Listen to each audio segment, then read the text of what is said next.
Hi friends, చూడండి ఆ tractor నడిపిస్తుంది మా హస్బెండ్. చూడండి ఇక్కడ ఒక టెంపుల్ కట్టారు. అయితే టెంపుల్ ముందు లెవెల్ చేస్తారు అన్నమాట. ఆ ట్రాక్టర్ నడిపిస్తుంది మా హస్బెండ్. చూడండి ఈరోజు అతనికి డ్యూటీ లేదు, అయితే ఇక్కడ లెవెల్ చేయడానికి వచ్చిండు.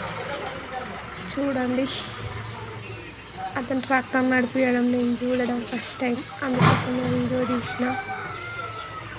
నేను వీడియో తీస్తున్న సంగతి అతనికి తెలీదు. చూడండి ఎలా ఉందో చెప్పండి.